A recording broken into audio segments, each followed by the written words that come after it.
Hello everyone, this video is going to be about propaganda and democracy. Last video was about diversity and democracy. This video is going to be about propaganda and democracy and why with the existence of propaganda, democracy is not the best way or even a viable way to run a nation. So I actually touched on this probably in my second video, I believe.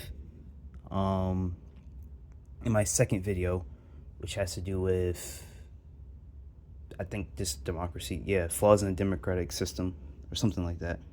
And I actually mentioned this point about how easy it is to propagandize an entire population of people, which it is.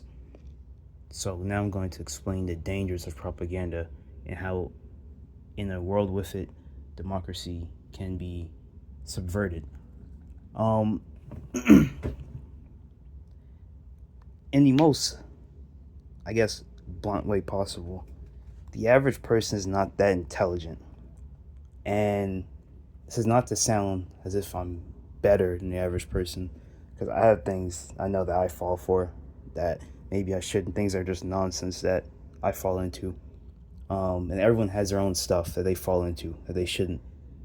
And, I know there's stuff right now that I'm probably believing that's false, that I shouldn't be.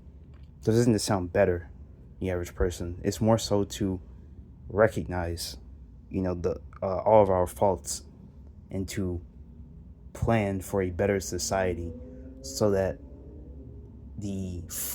our flaws can't be exploited by a foreign nation or just by a bad actor, whether they're domestic or abroad. And so because it's so easy to propagandize the average person, especially now with social media, it's not hard to run an information campaign. It's not hard to set up a bot farm, to set up like an AI campaign. And that's something you're going to see more actually in the future with like the development of AI, it becoming more and more prominent. You're going to see a lot more, false info, and you're going to see that misinformation and disinformation campaigns are going to become more and more common. And that's going to have serious effects on society. It already has. We know for a fact that nations, as I said earlier, that Russia, China, maybe North Korea, maybe even Iran, they interfere in American elections. They interfere in the process of politics in this country. And they do, especially Russia, though, and they do so through a means of just spamming comment sections with bots. And so when you do it like this, you don't need these bots to have a large following. You don't need them to have a following at all. What you just need is just that when someone clicks on something and they just see a bunch of people saying something, it increases their chances of actually believing whatever that thing is that's being said. This is for people who even may disagree with the statement. If they see this many people agreeing, people are very easy to sway. A lot of times people go off of what does everyone else around us say, because it's a safety mechanism. We want to be safe. We want to be in the majority. So we say, well, how does everyone else feel about it? Oh, everyone else believes this? Okay, I think maybe I should start believing it. But very few people actually have strong, concrete opinions. Or I would say pretty much everyone does, but those are they have strong, concrete opinions about very simplistic things. Right? So, okay, they believe that murder is wrong. Okay, who doesn't believe that? Stealing people is wrong. Okay, who doesn't believe that?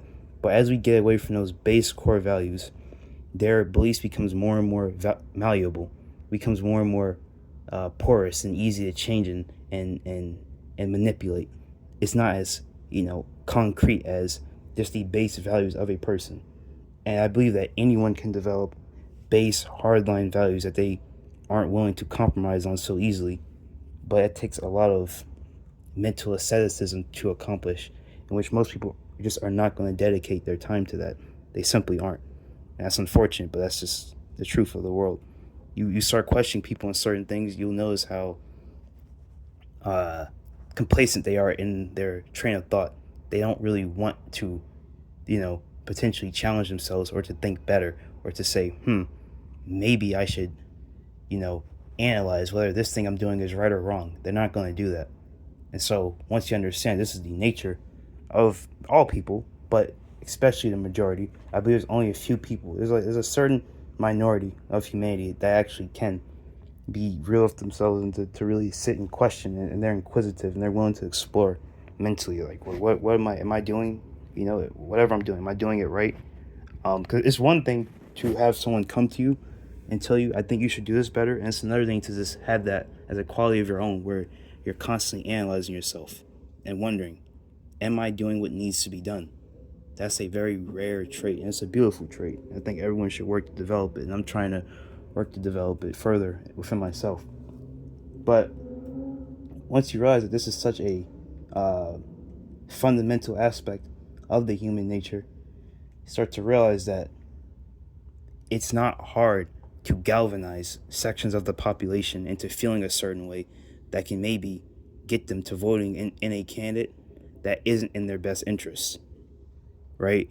So we know that based on like, what's it called? Based on statistics from certain social media platforms, a good portion of the users are fake.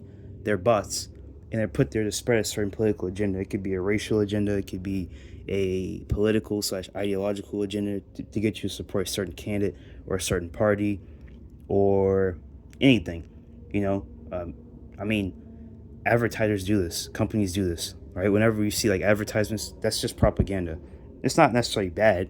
So I don't want to make it seem as if I'm saying that advertisements are bad, or not even all propaganda is bad, but it is still propaganda, right?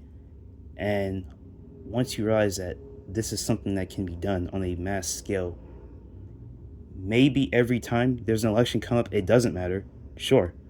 But eventually, though, there will be an election where the public is galvanized into behaving in a way that is not their best interest. So it's not a matter of if it will happen, it's more so a matter of when it will happen. When will it happen, and how devastating will it be? Because we can see now the effects of last election are trying to take root, and now a lot of people are saying, you know what, maybe I shouldn't have voted this way. I got galvanized into feeling that I should. And this is not an endorsement of any of the candidates of the last election. I have nothing to say about that. It's just more so that it's easy to convince people that they should vote a certain way based on things they're seeing online.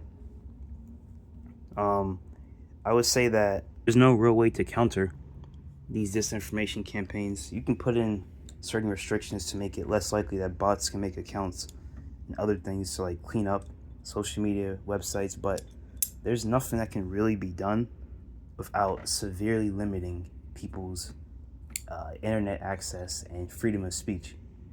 And I do believe that freedom of speech needs to be limited, and that's something I'll get to in another video. But on this particular topic, no, I don't think it should be limited in this case. So there's not really much that can be done about, stopping these different disinformation campaigns. But what can be done is a complete governmental organizational overhaul. So where the opinions of the masses can't just sway the decisions of the nation. You get what I mean? When you don't have a electoral process to begin with, you don't have to worry about how the next group of people are going to vote. And actually, I do believe in a form of voting. And that's something I'll get to in another video. I know I say that a lot, but I will get to everything I say I will. But I will explain how I think voting should be conducted, when it should be conducted, and why. But just generally voting for people, no. Voting for the leader of the nation, no, I don't agree with that. Because as I've laid out here, it's just too easy to propagandize people. It's too easy. And that's one of the key flaws in democracy. Because you hear about all these non-democratic nations influencing the politics of more democratic nations, but you don't hear about America necessarily influencing the elections in China or Russia or wherever else. And it's not that they don't try. I'm certain they try, but it's just that they know they're not going to really get anywhere because these nations aren't really democratic. Russia's not really a democracy. And Putin's been in office for how long now? This isn't a real democratic structure, right? It's democracy in name only, but is it really democracy where you know that your vote matters? And no, it's not. It's not. It's an oligarchy, and it's a strongman form of government where one guy is at top and he tells other people what to do. Same thing with China. I think North Korea does actually host elections, but course, I doubt they don't matter at all. We know that. We know that the Kim family is going to be in charge forever. But this is more along the lines of what I mean. It's very hard to subvert Russia as a nation, or China, or North Korea, or even Iran. Iran does have elections, but they're always voting for the president of the nation, and the president doesn't run Iran. It's the supreme leader. But it's hard to subvert these nations, right, by attacking their democratic processes, because these nations aren't even really democratic. They aren't democratic. There's one guy in charge who has the power, and unless he bends and starts believing the propaganda, which is unlikely, then the nation is not going to give up their social integrity and just fall to the whims of another foreign power. It's not going to happen. So that's my reason on why propaganda, the existence of propaganda, makes democracy an untenable system of governance. And thank you for watching.